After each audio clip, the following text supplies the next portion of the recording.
Hello everyone, I'm George from Ireland. I'm in front of Elgar's house in London. I'm on Avonmore Road in the Kensington area, or the Olympia area you'd call it.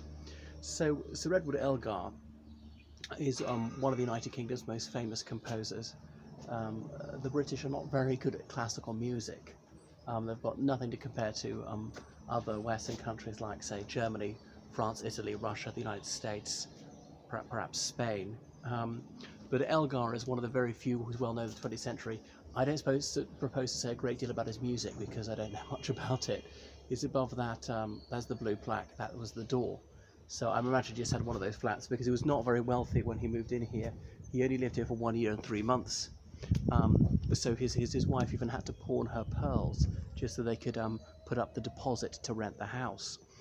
He didn't like this area a great deal because it was so foggy. We're not that far from the river, and he was plagued by ill health when he was here. However, there was a happy happening when he was here. His daughter Carice was born, his only child. Um, Anyway, Elgar was born in 1857 in a small town in Western England, in a house which still stands. So his father owned a shop which sold musical instruments. His mother was fairly musical as well. He was the fifth of seven children. So his parents were both from southern England, and he was English through and through, so far as I know. But his mother had converted to Catholicism. So Elgar was brought up in the Roman Catholic Church. His father was a Protestant. And despite his disapprobation, he didn't actually prevent his wife doing that. So the Elgar family were lower middle class, better off than most people. And Edward Elgar showed early musical talent, had some private music lessons. But he didn't go to an elite school or anything like that, and he had no higher musical education, didn't go to any musical academy, so he's largely autodidactic in music. And he left school at the age of 15, and he became a solicitor's clerk. So if you're a bright boy, you worked well in that office for a few years, doing these secretarial tasks. There were no women who worked in offices in those days. Then he could be put in for the articles, as in these exams that solicitors sat, and qualify as a solicitor about the age of 21. And that was a good, solid occupation. He could rise from the lower middle class to the upper middle class, and that was a considerable distance.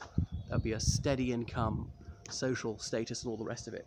But he threw all that up to the consternation of his parents, and he decided he wanted to be a musician. But he managed to make it.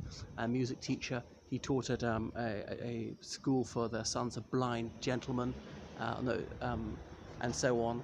So he was mostly in the West Midlands in those days, but he managed to make quite a good living of it. So he never went to university, despite the fact that he was later made a professor of music at Birmingham University. Things were much more informal in those days. What mattered is that you could do the job, not with the other qualifications. Remember, university education was for a tiny proportion of the population in the 19th century, perhaps 1% of the population. So he was gifted the violin, cello, and a number of other instruments.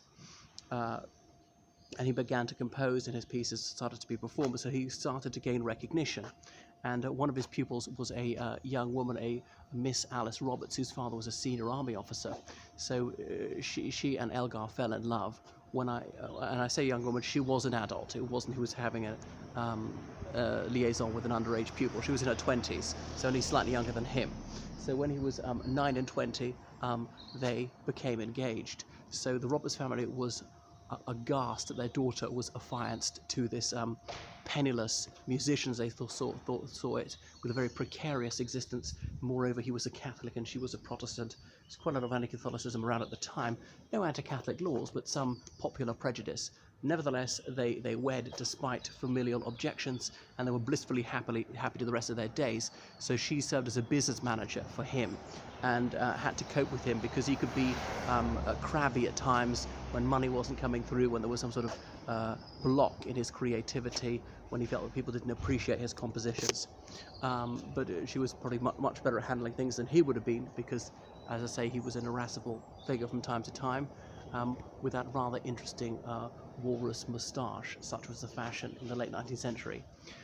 So they moved from the west. They've been in Herefordshire, Worcestershire quite a lot. They moved here to London for a while, then they moved back to Malvern, which is in Western England, and later they returned to London around about 1900, living in the rather classier Hampstead. Unfortunately, that house has since been demolished.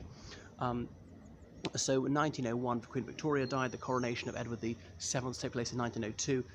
A.C. Benson composed Coronation Ode. How does it go? On sovereign brows, beloved, renowned, once more the diadem is set, and so on it goes. I can't remember all the words to it, so should I try and declaim it? Thy fame is ancient as the days, as ocean large and wide. Something, something, not a whatever, pride. I can't remember the rest of it.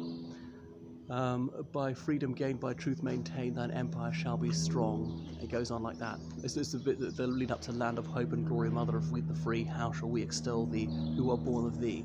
Wider still and wider shall thy bounds be set. O God, who made thee mighty, make thee mightier yet.